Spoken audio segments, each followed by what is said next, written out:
Hello बच्चों, तो अब हम डिस्कस करेंगे question number 22 from the chapter GOC general organic chemistry, या फिर इसी को ही आप some basic principles and techniques in organic chemistry भी कहते हैं। इसके क्वेश्चन नंबर 22 को आज हम डिस्कस करने वाले हैं। इस क्वेश्चन में हमसे पूछा गया है to differentiate between the principles of estimation of nitrogen in an organic compound. एक तो ड्यूमास मेथड और एक जेल्डाल्स मेथड। ठीक है, अभी तक आप सभी को पता है कि अगर हमें डिफरेंट डिफरेंट एलिमेंट्स से उनका एस्टिमेशन करना है तो हमें अलग अलग तरीके अपनाने होते हैं। तो अगर इसी में अगर आपको नाइट्रोजन का एस्टिमेशन करना होता है तो उसके लिए हम लोग दो मेथड्स को कॉमनली यूज कर सकते हैं। एक मेथड का नाम है ड्यूमास मेथड और दूसरे का नाम है जेल्डाल। तो बेसिकली इन दोनों ही मेथड्स में किस प्रोसेस को हम अप्लाई करते हैं, कौन सा हमारा फॉर्मूला होता है और क्या पूरा बेसिक आइडिया है, ये हमें पता होना चाहिए। ठीक है, तो इसके लिए मैं आप लोगों को लेके चलती हूँ एक दूसरी पीडीएफ की तरफ। आप यहाँ पे देख सकते हैं, थोड़ा सा ये ब्लरी जरूर हो सकता है क्योंकि मेरी हैंड राइटिंग में है और जो कागज है वो भी कोई इतना अच्छा वाला कागज नहीं है, बट जो भी आपका मेन कॉन्सेप्ट है वो आपको सब यहाँ से समझ भी आ जाएगा and at the same time बहुत अच्छे से आप लोगों को क्लैरिटी होगी।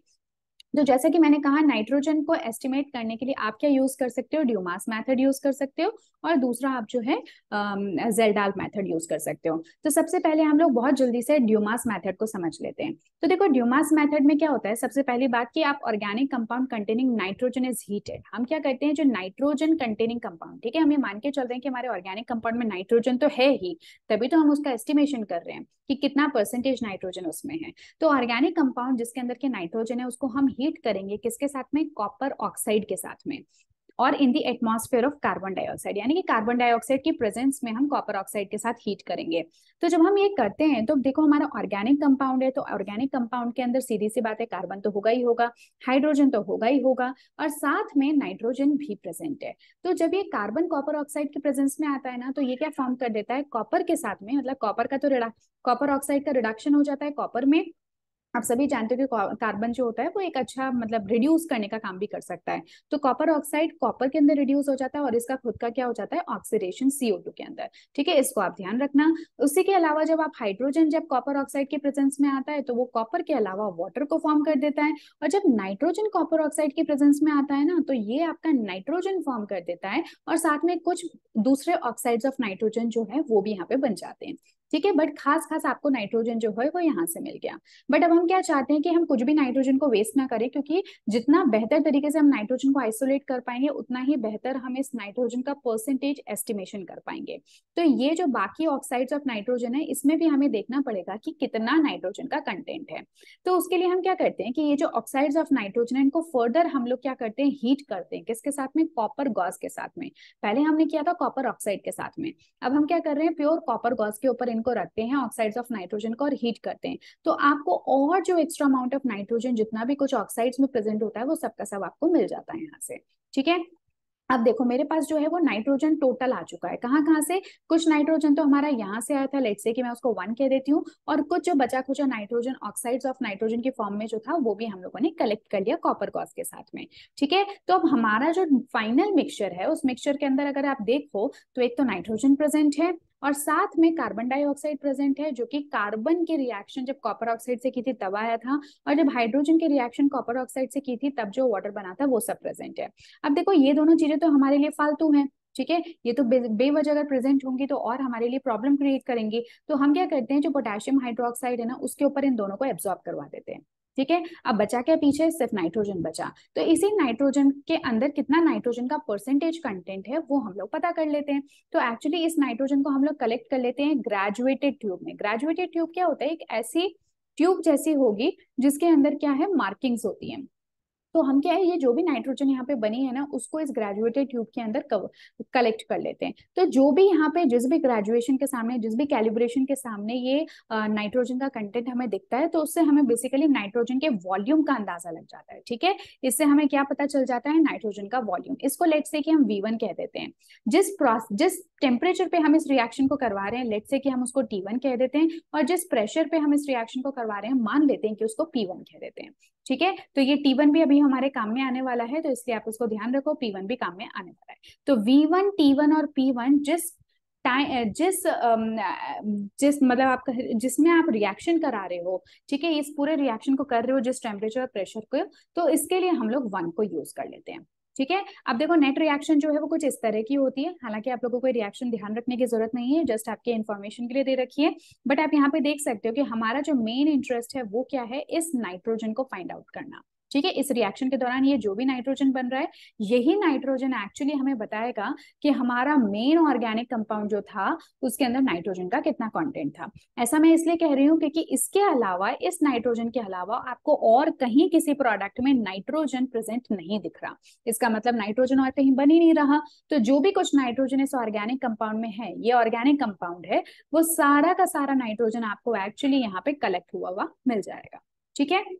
अब आप एक बात ध्यान रखना कि ड्यूमास मेथड के अंदर एक्चुअली हम जो नाइट्रोजन का परसेंटेज है ना, वो एसटीपी पे फाइंड आउट करते हैं। ठीक है, तो हमें क्या है, हमें V1 तो पता है, जिस टेम्परेचर प्रेशर पे मैंने इस एक्सपेरिमेंट को करवाया था तो वहां पे कितना नाइट्रोजन का वॉल्यूम कलेक्ट हुआ V1, वो तो हमें पता है। लेकिन एसटीपी पे हम इसको फाइंड आउट करते हैं, यानी कि लेट से मैं इसको V2 वॉल्यूम कह देती हूँ, तो ये V2 हमें नहीं पता, तो ये ही V2 एक्चुअली हम लोगों को फाइंड आउट करना है इस पूरे प्रोसेस के दौरान। उसके अलावा बाकी चीजें हम देख लेते हैं। मान लेते हैं कि जो हमारा ऑर्गेनिक कंपाउंड है उसका मास कितना है, W है।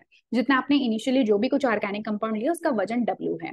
वॉल्यूम ऑफ नाइट्रोजन जो कलेक्ट हुआ एक्सपेरिमेंट के दौरान, जो कि ग्रेजुएटेड ट्यूब में हमने लिया था, मान लेते हैं कि वो V1 है।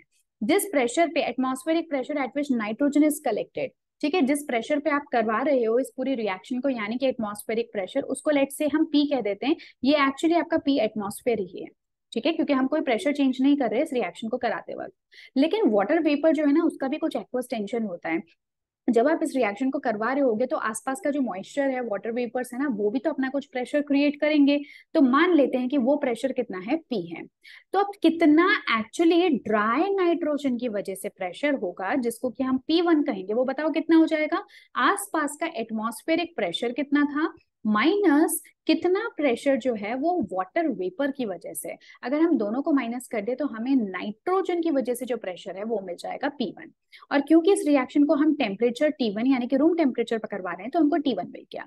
तो आप देख सकते हो यहाँ से मुझे V1 मिल गया है, मुझे P1 मिल गया है, और मुझे T1 भी मिल गया है। ठीक है, ये सारी चीजें हमें मिल गई। लेकिन मुझे जो वॉल्यूम फाइंड आउट करना है ना, वो एसटीपी पे होना चाहिए। अब देखो यार, आप लोगों ने ना ये वाली इक्वेशन जरूर पढ़ रखी है। अच्छा चलो ये भी देख लेते हैं। एसटीपी, एसटीपी मतलब आपको पता है स्टैंडर्ड टेम्परेचर एंड प्रेशर। वैसे तो आप सबको ही पता होगा, लेकिन फिर भी एक बार इसको कवर कर लेते हैं। सो स्टैंडर्ड प्रेशर कितना होता है, ये आपका 1 एटमॉस्फेयर के इक्वल होता है। और 1 एटमॉस्फेयर को अगर हम मर्क्यूरी के अंदर कन्वर्ट कर दे तो वो 760 Hg होता है। तो यहां से मुझे P2 की वैल्यू पता चल गई। ये कौन हुआ, P2। ठीक है, क्योंकि स्टैंडर्ड टेम्परेचर प्रेशर की बात हो रही है।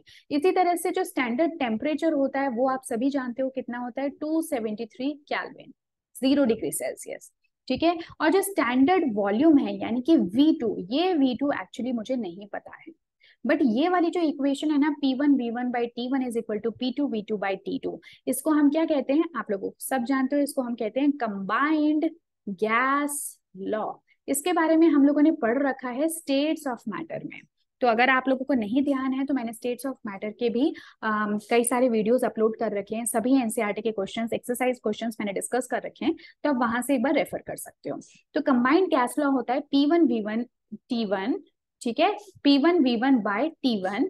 अब ये P1 V1 और T1 क्या है, जिस प्रेशर, टेम्परेचर और वॉल्यूम पे आप एक्सपेरिमेंट करा रहे हो। और P2 V2 T2 क्या है, सो P2 V2 बाय T2, ये वो कंडीशन है जो कि एसटीपी कहला रही है। तो हमें क्या फाइंड आउट करना है, आप सभी जानते हो कि हमें V2 को फाइंड आउट करना है। ठीक है, हमें V2 जो है ना, इसको बेसिकली फाइंड आउट करना है। तो बस बाकी चीजों को आप अरेंज कर दो। हमने अभी थोड़ी देर पहले ही देखा था कि आपका जो P1 होता है वो किसके इक्वल होता है। ठीक है, ऊपर ही देखा था हमने, एटमॉस्फेरिक प्रेशर माइनस कितना प्रेशर है बिकॉज ऑफ वाटर वेपर। ठीक है, तो ये आपका P1 निकल के आ गया। और V1 क्या है, V1 जो वॉल्यूम आपने कलेक्ट किया था ग्रेजुएटेड ट्यूब में, और T1 जिस टेम्परेचर पे आप इस रिएक्शन को करवा रहे हो। So this is all constant, right. इसी तरह से जो आपका P2 होता है that is also constant. Standard pressure वो 760 mmHg होता है।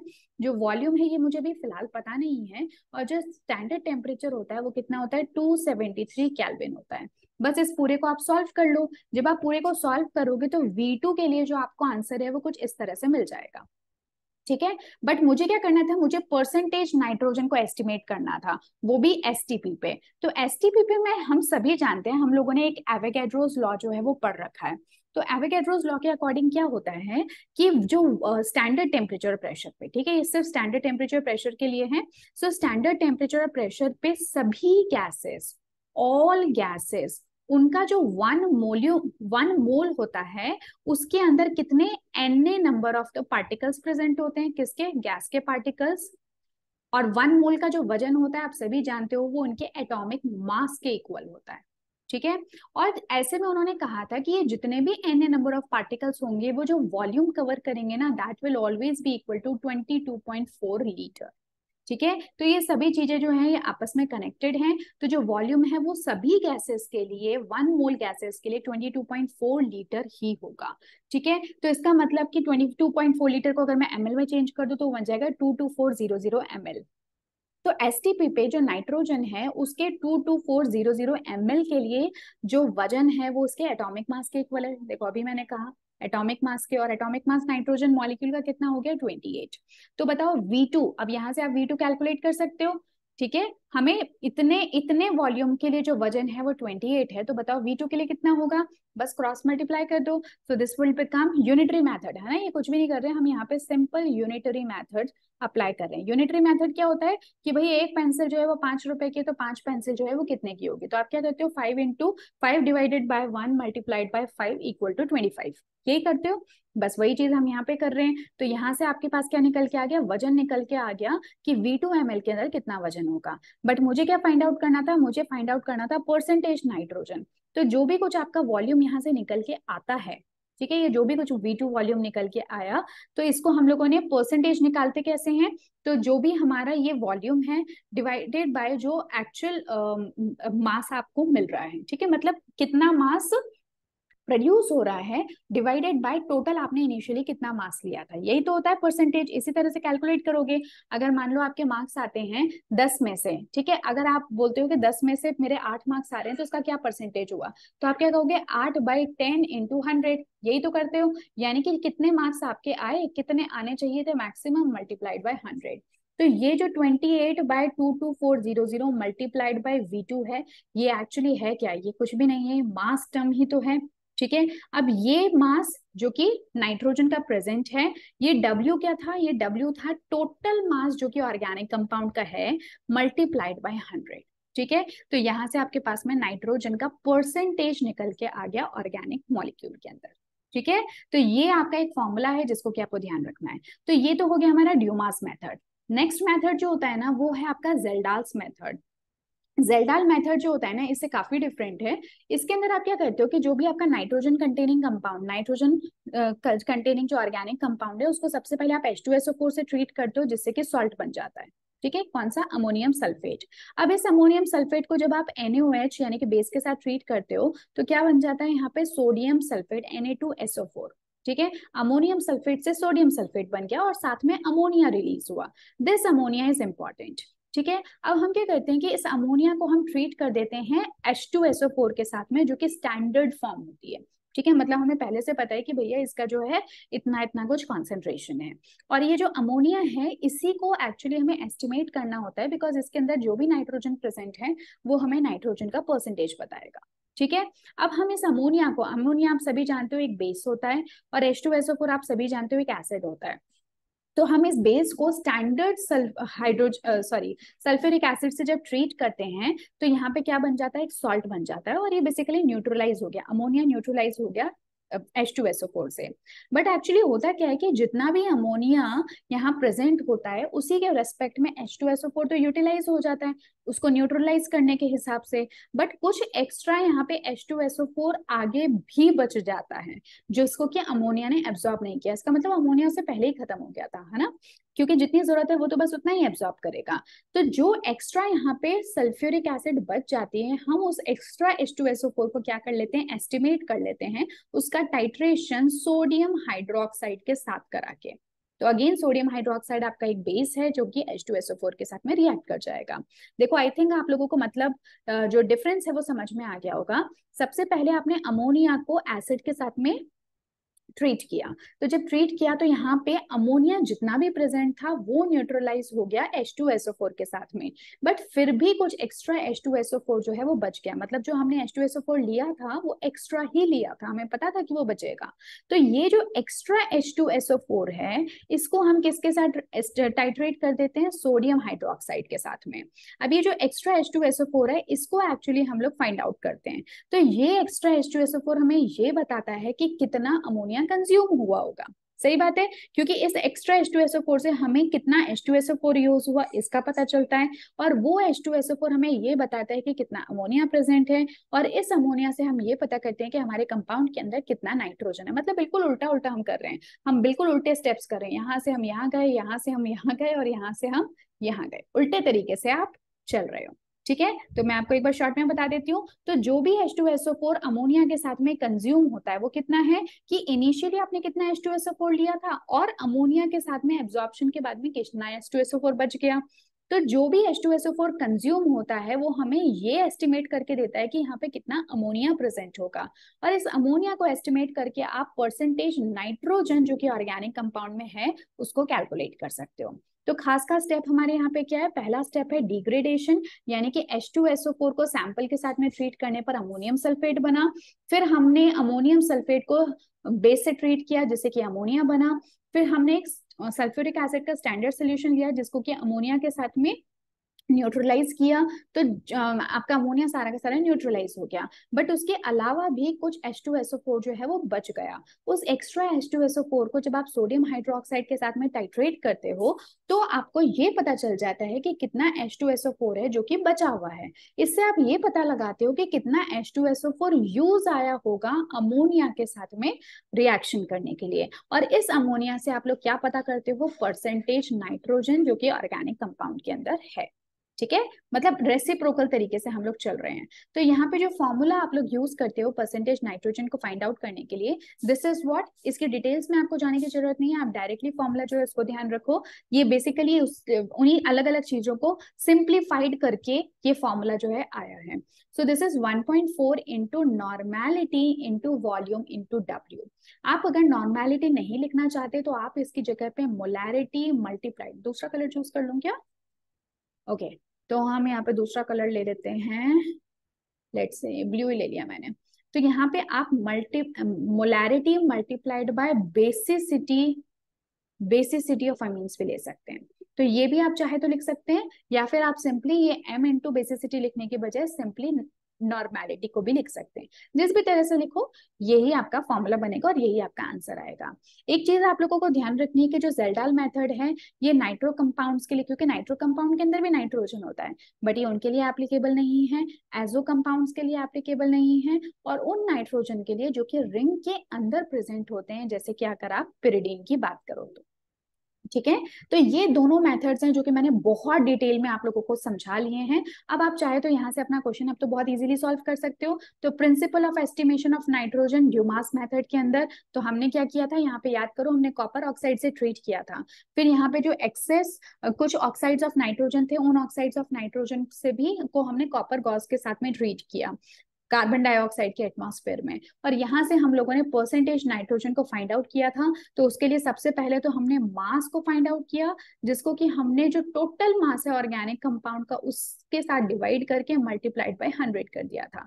तो ये जो फॉर्मूला आपका आ रहा है ये एक्चुअली मास का है, 28/22400 multiplied by volume of nitrogen eight STP। ये क्या है? मास है, डिवाइडेड बाय ये टोटल मास है जो कि आपने एक्चुअली ऑर्गेनिक कंपाउंड का लिया था, मल्टीप्लाइड बाय 100, क्योंकि परसेंटेज में निकाल रहे हो। ठीक है, इसी तरह से जो आपका जेल्डाल्स मेथड है इसके अंदर हमने क्या किया, हमने कॉन्सेंट्रेटेड H2SO4 के साथ ट्रीट किया था, फिर आपका अमोनियम सल्फेट बना था, फिर इस अमोनियम सल्फेट को हमने सोडियम हाइड्रोक्साइड के साथ ट्रीट किया था। ठीक है, वही सारे स्टेप्स जो मैं आप लोगों को बता चुकी हूँ। तो ये अभी अभी हमने काफी डिटेल में डिस्कस कर लिया, तो आप एक बार वहां से भी देख सकते हो जहाँ पे मैंने बताया था, बस एक रिपीटेशन है। फाइनली जो आप लोगों को फॉर्मूला मिलेगा परसेंटेज नाइट्रोजन को एस्टिमेट करने का वो कितना है, 1.4 molarity of acid multiplied by basicity of the acid. तो ये मैंने आपको कहा था, आप m इंटू जो बेसिसिटी आ रही है आपकी, इसको आप सिंपली क्या लिख सकते हो, नॉर्मेलिटी भी लिख सकते हो, एक ही बात है।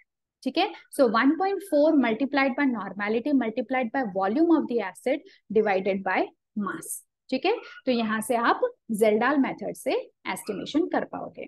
सो आई नो कि ये वीडियो जो है वो काफी लंबा हो गया, बट दिस वाज इम्पॉर्टेंट, क्योंकि ऐसा नहीं है कि क्वेश्चन यहाँ से ज्यादा आएंगे, बल्कि इसलिए क्योंकि मैंने बहुत बार देखा है कि बच्चों को है ना ये जेल्डाल और ड्यूमास मेथड समझ ही नहीं आते।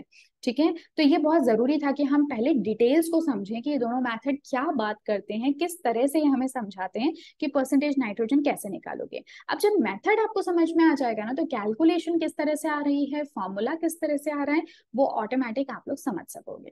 ठीक है, सो आई गेस कि मैं कुछ हद तक सक्सेसफुल हुई हूँ आपकी आप तक सारी बराबर इंफॉर्मेशन पहुंचाने में। And if you really think so, तो प्लीज आप लोग चैनल को विजिट करें और भी देखें कि क्या वाकई कंटेंट अच्छा है। और अगर आपको वास्तव में कंटेंट अच्छा लगता है और अगर आपको ये इंफॉर्मेटिव लगता है, तो यार इतना तो आप कर ही सकते हो कि दुनिया भर के आप लोग इधर उधर के वीडियोस देखते हो, दुनिया भर के कोई कुकिंग चैनल, कोई एंटरटेनमेंट चैनल, कोई म्यूजिक चैनल, पता नहीं जाने किस किस चैनल को जो कि बेवजह के चैनल्स हैं उनको सब्सक्राइब करते हो। तो आज एक काम करते जाओ कि अगर आप लोगों को सचमुच में ये वीडियोस पसंद आ रहे हैं, डिटेल्ड और इंफॉर्मेटिव लग रहे हैं, और आपको लग रहा है कि यहाँ पे कोई टाइम वेस्ट नहीं होता, फिलहाल मैं थोड़ा सा जरूर कह रही हूँ सब्सक्राइब करने के लिए, बट दिस इज इम्पोर्टेंट क्योंकि हमें चैनल को ग्रो करना है। अगर चैनल की ग्रोथ होगी तो हम सबकी आपस में भी एक अच्छी ग्रोथ हेल्दी वे में होगी और हम सबको कुछ ना कुछ सीखने को मिलेगा। बिल्कुल यही मेरा एक मोटो है, इसके अलावा और कोई मोटो नहीं है। मैं जस्ट एक फ्री एजुकेशन देना चाहती हूँ जो एक्चुअली क्वालिटी भी हो जिसके अंदर, क्योंकि आजकल बहुत सारे चैनल्स तो बन रहे हैं, लेकिन बस वो चैनल बन ही रहे हैं, या तो कुछ टाइम बाद एडवर्टाइजमेंट शुरू कर देते हैं अपना, या फिर बस उनका कंटेंट में कोई दम नहीं रहता। सो आई जस्ट वांट कि मैं अपने कंटेंट को टाइम के साथ और बेहतर बनाऊं, और जिसमें ऑफ कोर्स क्वालिटी हो। और क्योंकि अगर आप चैनल को सब्सक्राइब करेंगे, अच्छे अच्छे कमेंट्स करेंगे, या फिर मुझे फीडबैक देंगे कि किस तरह से इंप्रूव करना चाहिए, सो आई थिंक उससे ना सिर्फ क्वालिटी, साथ ही साथ क्वांटिटी पे भी मैं वर्क ज्यादा बेहतर तरीके से कर पाऊंगी। ठीक है, तो बस इस एक अच्छे से मैसेज के साथ में एंड विद द होप कि आप लोग चैनल को सब्सक्राइब भी करेंगे, विजिट भी करेंगे, कमेंट भी करेंगे और शेयर भी करेंगे, तो इसी के साथ में मैं इस वीडियो को यहीं पे खत्म करना चाहती हूँ। नेक्स्ट क्लास में मिलेंगे हम एक नए वीडियो के साथ में। Till then take care and goodbye, keep practising, thank you so much.